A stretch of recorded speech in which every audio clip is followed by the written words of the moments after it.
ஓம் காளி தேவியே போற்றி போற்றி. ஓம் மகா காளியே போற்றி போற்றி. ஓம் பத்ரகாளி தாயே போற்றி போற்றி. என் அன்பு குழந்தையே, இந்த மங்களகரமான தினத்தில் உனது பிரச்சனைகளை எல்லாம் போக்கி நீ கேட்ட வரங்களை எல்லாம் உனக்கு அள்ளி கொடுக்க வேண்டும் என்ற எண்ணத்திலேயே உன் தாய் காளி தேவி உன்னை தேடி வந்திருக்கின்றேன். என் தங்கமே, என்னை அலட்சியம் செய்து விடாமல் இதை முழுமையாக கேட்டுவிட்டு செல் என் தங்கமே. உன் வாழ்க்கை நல்லபடியாக நல்ல நிலையில் உயர்வான நிலைக்கு மாறிவிடாதா? உன் வாழ்க்கையில் நிம்மதியும் சந்தோஷமும் கூத்து குலுங்காதா என்ற ஆசையில்தான் உன் தாய் உன்னை தேடி உனக்காக அனுதினங்களும் வந்து கொண்டிருக்கின்றேன். என் தங்கமே, என்னை அவ்வளவு எளிதாக அலட்சியம் செய்துவிட்டு போய்விடாதே என் குழந்தையே. என் அன்பு குழந்தையே, ஓடோடி கால்கள் தேய்ந்து விட்டது. யோசித்தும் தேடியும் மனம் அலைந்தும் என் மனம் வெறுமையாகிவிட்டது. ஏன் வாழ்க்கையை நினைத்து என் செய்ய வேண்டும் என்று, என்ன செய்தால் என் வாழ்க்கை நிம்மதியாகும் என்று அனுதினமும் போராட்டமான வாழ்க்கையை பெற்று போராடி போராடி என் உடம்பில் தெம்பு இல்லாமல் போய்விட்டது. இனி போராடக்கூட என் உடம்பில் தெம்பில்லாமல் போய்விட்டது.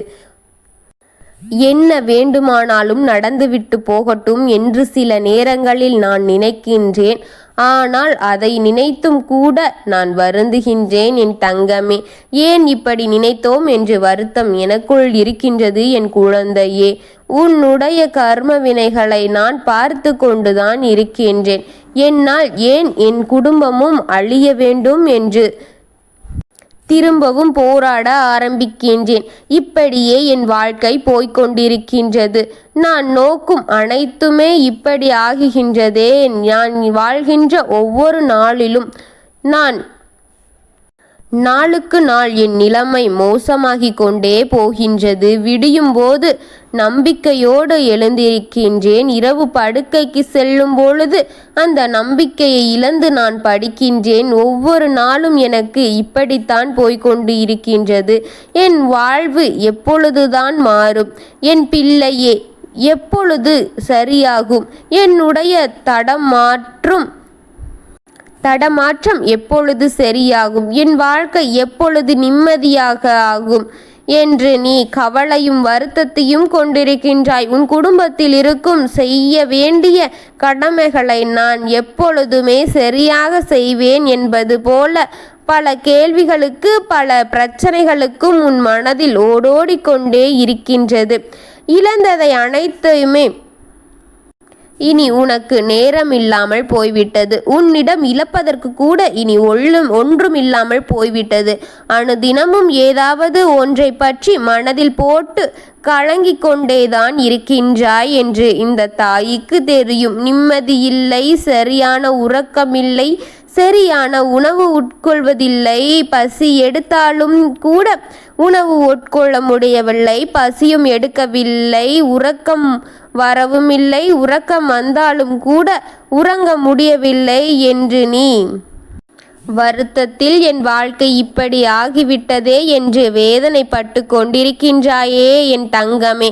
ஒளியே தீர்வாக, எளிய தீர்வாக எனக்கு கிடைக்காதா இவ்வுலகில் தாயே என்று அனுதினமும் என்னை பார்த்து கேட்பது எனக்கு தெரிகின்றது. என் தங்கமே, என் அன்பு பிள்ளையே, வாழ்க்கையில் நடந்து முடிந்த பிரச்சனைகளை பற்றியும் யோசித்து கொண்டே இருக்கின்றாயே. தவறு இல்லை, ஆனால் நடந்து முடிந்ததையும் நடக்கப் போவதையும் பற்றி யோசித்துத்தானே நீ இப்படி வாழ்க்கையை விரைத்து வேஸ்டாக்கி கொண்டு இருக்கின்றாயே. உன் வாழ்க்கைகள் இப்படியே போய்கொண்டிருக்கின்றதே.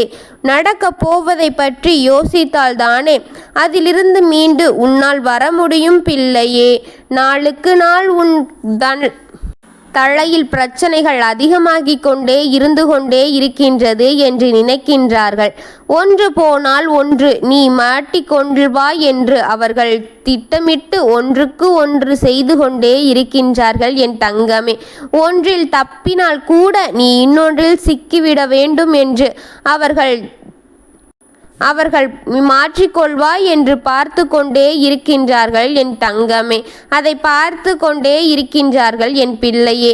என்று நீ மாட்டிக்கொள்வாய் என்று அவர்கள் நினைத்து கொண்டிருக்கின்றார். உனக்கு வரவேண்டிய அத்தனையுமே தடுத்து நிறுத்தி விட்டார்கள் பிள்ளையே. உன் வீட்டில் நடக்க வேண்டிய நல்ல காரியங்களை அப்படியே நிறுத்திவிட்டார்கள் பிள்ளையே.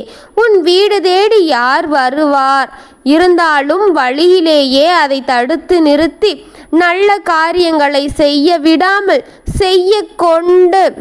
செய்யக்கூடாது என்று அவர்கள் உனக்கு சதி செய்து கொண்டே இருக்கின்றார்கள். உன்னை சேர வேண்டிய யாவையுமே பறித்து விடுகிறார்கள் பிள்ளையே. உனக்கு வரவேண்டிய அத்தனை சுப நிகழ்வுகளும் சுபகாரியங்களும் திருப்பி விடுகின்றார்கள். இப்படி அத்தனையுமே உனக்கு சக்தியை அவர்களுக்கு ஏன் தாயே கொடுத்தாய்? இத்தனை சக்தி எதற்கு தாயே அவர்களுக்கு கொடுத்தாய் என்று என் பிள்ளை என்னை கேட்கின்றாய் அல்லவா? என் பிள்ளையே, எதையும் நான் கொடுக்கவில்லை, உன் குலதெய்வம் கொடுக்கவில்லை, உன் கர்மா கொடுத்து இருக்கின்றது.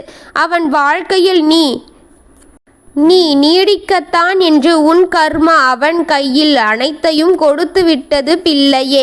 அதை அதிகமாக்கிக் கொண்டுதான் அவன் இருக்கின்றான் என் பிள்ளையே. உன்னை அவன் சிறிது கூட நீ இளைப்பாறிவிடக் கூடாது என்று அவன் ஒன்றன் பின் ஒன்றாக செய்து கொண்டிருக்கின்றான் என் பிள்ளையே. அவன் இப்படியெல்லாம் உனக்கு செய்து அடிமேல் அடி கொடுத்து கொண்டே இருக்கின்றான் பிள்ளையே. இப்பொழுது உன் கர்மவினையை அழித்தே தீர வேண்டும் என்று தான் நானும் போராடி கொண்டு இருக்கின்றேன். உன் தாய் வெகு வேகமாக அதையெல்லாம் அழித்து உனக்கான ஒரு ஒளிவட்டத்தை கொடுக்க வேண்டும் என்று நானும் போராடி கொள்கின்றேன். ஆனால் அவன் ஒரு முட்டுக்கட்டை போட்டு தடுத்து நின்று கொண்டிருக்கின்றானே என் குழந்தையே. அதையெல்லாம் விரைவில் உன் தாய் தூக்கி எறிந்து அவனிடம் சென்று நான் இதையெல்லாம் அழிப்பேன் என் தங்கமே, அது நடந்து தீரும் என் தங்கமே. புதியதாக ஒரு பிரச்சனையை உன் எதிரி இன்று திருப்பி கொண்டு இருக்கின்றான் என் பிள்ளையே. அவன் வீட்டிற்கு வர இருந்த மரண தூதுவர்களை உன் வீட்டிற்கு திருப்புபடி அவன் நேற்று இரவு ஒரு காரியத்தை செய்து இருக்கின்றான். சில நிமிடங்களில் உன் வீட்டுக்கு வர தேடி இருக்கும் அவர்களை அந்த மரண தூதுவர்கள் நீ ஒன்றாக மட்டும் செய்துவிடு. அந்த மரண தூதுவர்கள் உன்னை நெருங்காமல் இருப்பதற்கு அந்த மரண தூதுவர்களுக்காக நீ ஒன்று மட்டும் செய் என் குழந்தையே. உன் வீட்டிற்கு வெளியே இருக்கும் சுவற்றில் 5 கரும்புள்ளிகளை வெய் என் தங்கமே. கரும்பிள்ளிகளை கண்டு அந்த 5 புள்ளிகளை வைத்து கொண்டு அந்த மரண தூதுவர்கள் வழி திரும்பி போய்விடுவார்கள் என் தங்கமே. வழி மாறி வந்துவிட்டோம் என்று நினைத்து என்ற உணர்ச்சியில் அவர்களுக்குள் வந்து அவர்கள் எங்கு செல்ல வேண்டுமோ அந்த இடத்திற்கே திரும்பி சென்று விடுவார்கள். அதை விளையாட்டாக நீ எண்ணி விடாதே, தாமதமாக நினைத்து விடாதே, தள்ளி விடாதே என் தங்கமே. இதையெல்லாம் தள்ளி அலட்சியப்படுத்திவிட்டு போய்விடாதே என் தங்கமே. நீ ஆபத்தில் இருக்கின்றாய். உன்னை ஆபத்திலிருந்து காக்கத்தான் உன் அன்னை உன்னை தேடி வந்திருக்கின்றேன். நாளுக்கு நாள் உன் ஆபத்து எல்லாம் உன் தலைக்கு மேல் ஏறிக்கொண்டே போய்கொண்டிருக்கின்றது என் தங்கமே. ஆனால் இதையும் நீ தள்ளிவிட்டு போய்விடாதே. நான் சொன்னதை மறந்துவிடாமல் செய்துவிடு. இன்று இரவு இது நிச்சயம் நடந்துவிடும் என் தங்கமே. தள்ளிவிட்டு போனாயானால் உனக்கு தான் பிரச்சனை என் குழந்தையே. பிரச்சனைக்கு மேல் பிரச்சனைகள் கொடுத்து கொண்டிருப்பதை அனைத்தையும் நீதான் அனுபவிக்க வேண்டும். உன் தாய் சொல்வதை முழுமையாக கேட்டால் மட்டும்தான் அதற்கான தீர்வு உனக்கு கிடைக்கும் என்பதை தெரிந்து கொண்டு நீ என்ன செய்ய வேண்டும் என்று யோசித்து செயல்படு என் தங்கமே. உன் வாழ்க்கையை காப்பாற்றி உன் கையில் கொடுக்க வேண்டும் என்றுதான் உன் தாய் அனுதினமும் போராடி கொண்டு ஓய்வில்லாமல் உனக்காக அயராது உழைத்து கொண்டிருக்கின்றேன். ஆனால் நீயோ இப்படி இத்தனை அலட்சியமாக இருப்பது ஏன் என் தங்கமே? உனக்கான மரண தூதுவர்களை அவர்கள் தயார் செய்து வைத்து விட்டார்கள். அதனால்தான் கூறுகின்றேன், நீ தயங்காமல் நான் சொல்வதை செய்துவிடு. 5 புள்ளிகளை கருநிறத்தில் வைத்துவிடு உன் சுவற்றின் வெளியே. இதை பார்த்து அந்த தூதுவர்கள் வழிமாறி வந்துவிட்டோம் என்று உணர்ந்து அவர்கள் செல்ல வேண்டிய இடத்திற்கே திரும்பி செல்வில்லி விடுவார்கள். என் தங்கமே, இதை கவனமாக செய்துவிடு என் தங்கமே. உனக்காக அழிவிலிருந்து உன்னை காப்பாற்ற வேண்டும் என்றுதான் உன் தாய் உன்னை தேடி வந்து சொல்கின்றேன். உனக்கான வாக்கு இல்லை என்று மட்டும் நீ எண்ணிவிடாதே என் தங்கமே, என் குழந்தையே. நாளுக்கு நாள் உனக்கு ஆபத்தை அள்ளி போட்டு கொண்டிருக்கும் உன் எதிரியை அழித்துவிட வேண்டும் என்று உன் தாய் உன்னை தேடி வந்திருக்கின்றேன். அவனை அழித்துவிட உன்னோடு உன் தாய் இருக்கின்றேன். என்னை முழுமையாக நம்பிய என் பக்தர்களுக்கு இது நிச்சயம் பலிக்கும் என் தங்கமே. நான் இருக்கின்றேன், அனைத்தையும் சரி செய்து உனக்கான நல்லதை நடத்தி தருவேன் என்ற நம்பிக்கை இருந்தால் போதும் என் குழந்தையே. நல்லதே நினைக்கும் என் குழந்தைக்கு எப்பொழுதும் நல்லதை மட்டும் செய்ய வேண்டும் என்ற எண்ணத்தில் நான் இருக்கின்றேன். நான் இருப்பேன் உன் துணையாக எப்பொழுதுமே. ஓம் காளி தேவியே போற்றி போற்றி. ஓம் மகா காளியே போற்றி போற்றி. ஓம் பத்ரகாளி தாயே போற்றி போற்றி. வாழ்க வளமுடன்.